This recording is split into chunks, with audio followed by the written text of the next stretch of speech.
Good afternoon, folks. My name is Steve Williams. I'm the Managing Director of Scaring Birds Limited and Clean Solar Solutions. So normally I've got my Clean Solar Solutions head on, talking about solar panel cleaning. But today I'm actually going to talk about the other business that I own, which is to do with bird deterrents. Some regular faces that are following me around everywhere I go. So it's good. It's a slightly different subject, but it is a growing part of the industry, and the industry as a whole is suffering quite badly on some of the sites from birds nesting on and around solar panels. So the plague explained. Well, the plague that struck rooftop solar is gulls. And the gull population across the UK has exploded over the last 18 months to 2 years. There are reasons for that, and basically it's because a lot of the buildings that have people going in and out of them all day, every day, shopping centres, offices, factories, everything just shuts. So roofs, little buildings that were very busy, that really didn't interest gulls, became of much interest to them, and because they were very quiet places to nest. So that's a good reason towards the explosion of gull population across the UK. Pigeons nesting underneath solar panels has been another issue for about 7 years. This problem continues to escalate as more and more rooftop solar is installed. So I know there's numerous people out here with portfolios of rooftop solar, and this is ideal if their systems are struggling with the birds. So just some information about gulls. It's important to understand a little bit about gull behaviour. So breeding pairs of gulls will mate for life. Usually they start their mating process between March and April, when the nesting sites are sought. So March, they're flying around looking where they're going to nest, and that process continues into April until they find somewhere. The UK's most common gull is the herring gull. They're going to use the same nesting site year in, year out, until they divorce. Sometimes gulls divorce from each other, and then they will find a different nesting site. But the takeaway point from this is that if you have gulls nesting on a roof once, they're not going away unless you send them away. They will continue to come back year on year on year. So you have to be very proactive in getting rid of the gulls. Eggs are laid in May. Some people say, okay, well, we'll get a guy to go on the roof and take the eggs away in the May, and then they go in there in June and the eggs are back. Gulls can lay up to 3 clutches of eggs every year. So it's important to make sure that your approach with egg removal is robust. It is highly illegal to remove eggs from nests unless you have the correct type of license. So you'll need to engage a company like ours that have licenses to remove eggs and remove nests away from sites. It's not something you can do yourself. If you're caught, you will get a massive fine from Natural England. Gulls are incredibly good parents. They have just a 5% mortality rate. So if they laid 100 eggs, they're going to have 95 chicks as a result. So if you think about all the nests that are usually destroyed during the nesting season and taken away legally, or the eggs that are taken away legally, that hasn't happened for the last 2 years. So all of these massive 95% of the gulls that are having these babies are raising them. So there's lots and lots of gulls across the UK where there previously was a smaller population. Nest building can take around 7 days. Incubation of the eggs is 31 to 32 days. The nestling process is 45 to 50 days. And one parent is always going to be at that nest 24 hours a day until the chicks are at least a month old. So if there's one nest on the roof, you're always going to have a bird there 24 hours a day. If you have multiple nests there, you're going to have multiple gulls there 24 hours a day. So you're never going to get rid of them without a very active approach. They create all kinds of issues. They can smash solar panels because the gulls eat mollusks. To get the shells open on these shellfish, they will drop them from a great height. They land on the solar panels, the shell breaks open, you've got a broken solar panel, and you go up there and think, well, I don't know if that happens, I can't really see anything. It's more than likely the gulls that are dropping some mollusks onto the panels to open them. So how do they affect solar arrays? Well, roofs that were previously open with no solar panels on, they become highly attractive to gulls when you put solar on there. Why is that the case? Well, if you've got roof sheets, there's no gull going to just put a nest on an open roof sheet because it's going to keep blowing away as they're trying to build the nest. as soon as you put solar panels on that roof, they've got anchor points, lots and lots of anchor points where they can start to build a nest and keep it there. So we see nests in between man-safe posts and solar panels, the solar panel frame is acting as an anchor. So there's many reasons why all of a sudden, as soon as you put solar on a roof where there were no gulls, there's going to be plenty of them. They also pull a DC cabling, which can be an issue. They're strong birds, they're physical birds, and when they get their teeth into something, they can go in quite a lot. So pulling all the cables, and it can really affect all the MC4 connectors into the panels, and that can give you RISO issues.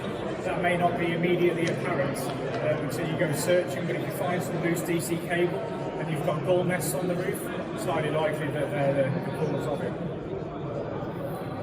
That's needless to say that they soil arrays a lot, as we'll go on to see in just a moment. Those of you probably know that soiling creates hot spots. When you have hot spots on a solar panel, that part of the panel begins to overheat. Leave it to overheat long enough day in, day out, and then that cell will permanently fail. So if you were to point a thermal imaging camera at that solar panel, you're going to have multiple permanent cell losses as a result of the hot spots. Hot spots and shading, they reduce the power output temporarily until the panels are clean. So you might not get permanent cell failures in some instances, but until you take all those hot spots away and get clean panels again, then you are going to see power losses as a result of the birds.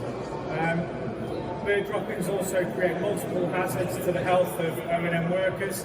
If you go on a roof that's absolutely covered in bird droppings and seagull nests, you can smell the ammonia. And as soon as you open that roof hatch and you get up there, you can smell it in the air. And if you've got a job like we do of cleaning the panels, you're churning all that bird droppings up into the air and all the spores into the air, it smells bad and can give you all sorts of nasty sort of lung conditions and stomach conditions. Histoplasmosis is one example. You catch that and you're going to be quite ill for a short while. So we're going to go on a little journey together. This is sort of where it all begins, with some nice little cute and fluffy seagulls. Newly nested, these gulls were 1, maybe 2 days old. They grow, obviously. And then on the left-hand side, you've got some juvenile gulls that are sitting on the solar panels, and on the right-hand side, you've got some more adult gulls which have nests out of shot. But the juvenile gulls will hang around the adults and hang around that site for quite some time. It does take a period of time for the birds to grow from the small chicks that we just saw into juveniles. Their plumage changes, and then eventually when they're adults, they will start to fly around a lot more. So it starts as this, that's quite nice. That's not too bad, but that's sort of where we get to. So anybody in the audience, does anybody work with power losses? Does anybody out there do analysing the data of output of solar systems or not? Ish? Have a stab. I don't know the answer to the question I'm about to ask. What would you say a power loss on that roughly would be percentage-wise? Roughly? 40%? We have measured 40% in the past, and that's not an unreasonable figure, I don't think, for that kind of shading. You've got the nest down there in the front with the eggs in it, so whatever the situation you've got there with the panels, it's only going to get worse for at least the next 50 days. If those eggs hatch today, the nestling period is about 50 days. So the parents are going to be there for the next 50 days creating a mess. Then you're doubling up your issues because the little chicks are going to start creating a mess. So this situation here with the bird droppings on the panels isn't going away for probably about 2 months. Now if you think about when the cycle starts and when it stops, the big issue that you're going to see this is during your money making months. It's during the spring and the summer. So you're trying to create revenue off of solar panels, but if they're covered in bird droppings, you're not going to do it. You've lost your money for the year. And that's sort of how it can end up. I mean, that's just the state, isn't it? Anybody seen any roofs like that? Anybody got any roofs on their portfolio like it? Check, because you might have, it's just that you don't know yet. This was a site in Aberdeen. So what can be done? You know, that's the best. You can't leave it like that. You're going to just destroy the system. Well, that ends up with me dressing like that to go on a roof to try and sort it out. You've got to make sure you got all your PPE on. Yeah, it's a horrible job. Horrible. So The framework, as we mentioned earlier, can act as an anchor point for the nests. That's important to understand. Cable tray can also act as another anchor. You've got the cable tray there between the two sets of panels. They're just using gravity. That roof is maybe a 10-degree slope. So they just need anything that they can just rest that first twig against. After that, they're in business. They're building. The panels themselves will provide a small element of protection from the wind. With the case of pigeons rather, not gulls, with the case of pigeons, when they nest underneath the solar panels, they're protected from the wind and the rain. So it's a very sort of appealing place for birds to nest. So these are some of the deterrents that are out there. Now, I don't have a particular issue with any single product out there, but I can tell you now that we've been to solar arrays where all of these sorts of systems are installed and the panels end out looking like those. So that tells us as a company, as we go around trying to clean these systems, that those other types of deterrents simply don't work. The speaker system, for instance, there, we saw that at a large roof mount, and the gulls themselves were sat on top of the speakers while the speakers were kicking out a seagull in distress cry. You know, seagulls, a recording of a seagull in distress is not going to deter a seagull, because they just know it's a recording. So they're like, right, it's not real, we'll just stay here. They also work out the pattern as well. If this thing goes off every half an hour, they figure that out. The gulls go, oh, this goes off every half an hour, so we expect it. We know what it's going to sound like, we know the volume of it, so they just get used to the repeating pattern. A rubber owl, I mean, you may as well just put anything up there. It's a complete waste of time. It does nothing. It's not going to give off any sound. It just doesn't deter them at all. These top left ones, where you've got the hawk, they whiz around in the wind. They're great maybe for a ground-mounted application like that. You try putting out a coastal array or on top of a roof, even inland, where it's exposed on the top of a hill, they're away. You know, they go, and we find the poles just strewn all over the top of the roofs. So they're another flawed sort of technology that people try and use. Falconry, you know, they fly the Harris hawks around. Now this is really popular. Lots and lots of solar companies, they try and solve the gulls by flying the Harris hawks around. They just simply don't work. Yesterday we had a guy and he was saying about Harris hawks. Oh yeah, we have the Harris hawks coming twice a week. How much is that costing to fly Harris hawks around 2 hours a day, twice a week? And he said, it's really, really expensive. And two, the gulls, there's so many on that roof now that they're all attacking the Harris hawk. So gulls are nasty pieces of work. You've got to make sure that you're tackling them in the right way. So 3 things then the gulls hate. They don't like flashing lights, detest it. They don't like certain frequencies of noise, and they don't like randomness. That's why they can't stand kids. Kids running on the beach, gulls don't like it, they're away, because they can't predict what the child is going to do. They don't like the squeal that the child gives out. So it's just an unpleasant place for gulls to be, so they just stay. They just buzz off rather. So what are the solutions? You can see them all over on the stand over there. Genuinely, I'm not here to plug the products, although they do fit in with the presentation. But our products work because specifically we tackle those 3 issues that gulls hate. So one of our products is an ultrasonic and sonic sound product. You can flick it between ultrasonic sound, so in a built-up area, you can use this product. Human ears won't hear it, but the gulls are definitely going to hear it. When you want to, you can flick it from ultrasonic onto sonic, or we can just do it on a program so it's sonic alone as well. On massive distribution centres, B&Qs and Amazons and places like that, this is great. We can fit 8 satellite speakers to this, and it'll cover about 12 acres. One system is 12 acres. That's a big old area for a speaker system to cover.